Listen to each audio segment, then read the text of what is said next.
बयान की गई है वो दफ़ा 302 मजमूआ तज़ीरात पाकिस्तान के तहत बयान की गई है।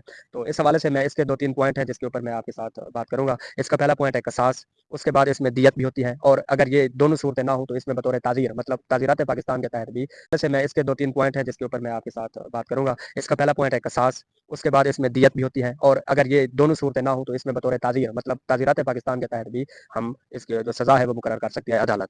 जी लतीफ़। ठीक है, अगर कोई कत्ल हो जाता है तो हमारे सुनने वालों को मेरी और मेरे दोस्त शहद इमरान की तरफ से अस्सलाम वालेकुम। जैसा कि हम एक नए टॉपिक की तरफ से आए हैं पिछली वीडियो से। पिछली वीडियो में हमने एक दफ़ा का जिक्र किया था जो कि दफ़ा 300 थी, जिसमें कत्ल अमद की वजाहत की गई थी और आप तक मालूमात पहुंचाने की कोशिश की थी हमने। तो उसी को आगे चलाते हैं। 300 जो दफ़ा 300 है उसमें कत्ल अमद के बारे में बताया था आपको।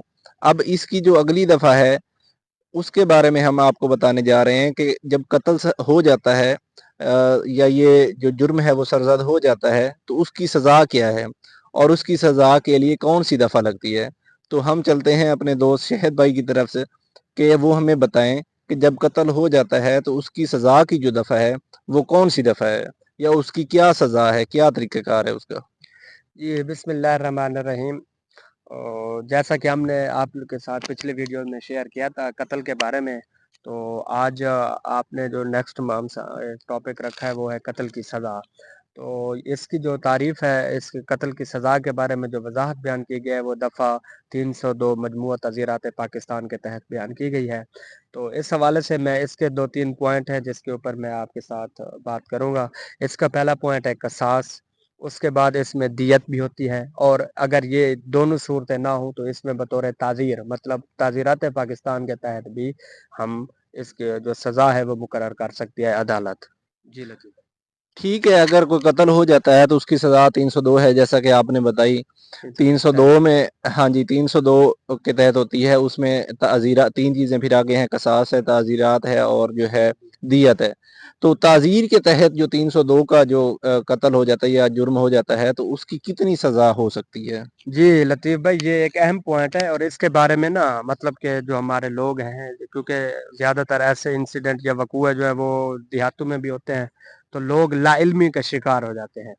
तो ये एक अहम पॉइंट है ताज़ीर। तो ये इसमें अगर पहले तो इसकी सज़ा है क़सास, अगर क़सास की हद तक एक कत्ल है नहीं पहुँच रही, उसके शवाहिद, उसके सबूत वहाँ तक नहीं पहुँच रहे, तो उसके बाद उसके ऊपर जो अब मौजूदा अदालत होती है, जो ये केस सुन रही होती है, तो वो बतौर ताज़ीर उसका फ़ैसला करती है।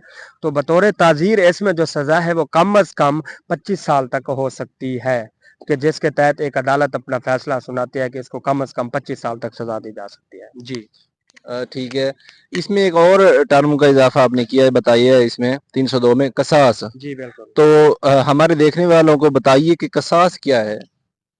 जी, लतीफ़ भाई ये भी एक अहम सवाल है। तो क़सास एक इस्लामिक पॉइंट ऑफ व्यू से दिया जाता है, इस्लाम के कानून को मद्देनज़र रखकर उसकी होती है।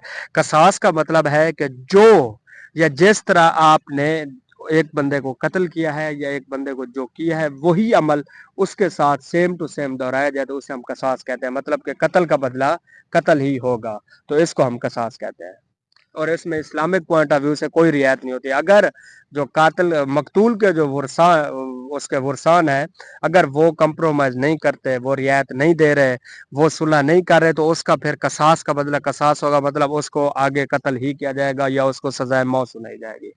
जी। जी, मेहरबानी। तो आज की वीडियो में हमने जो दफ़ा 302 कत्ल की सज़ा है, उसकी वज़ाहत की है। तो देखते रहिए हमारा चैनल और हमारे साथ जुड़े रहिए ताकि आइंदा आने वाली वीडियोज़ की जो मालूमात हैं वो भी आप तक पहुँच सकें। तो इंशाअल्लाह आइंदा की वीडियो में हम आपके लिए एक नई दफ़ा और उसकी वज़ाहत लेकर आएँगे। तो आखिर में मेरे और मेरे दोस्त शहद इमरान की तरफ से अस्सलाम वालेकुम। हमारे चैनल को सब्सक्राइब कीजिए, लाइक कीजिए और हमारे साथ जुड़े रहिए। अल्लाह हाफ़िज़।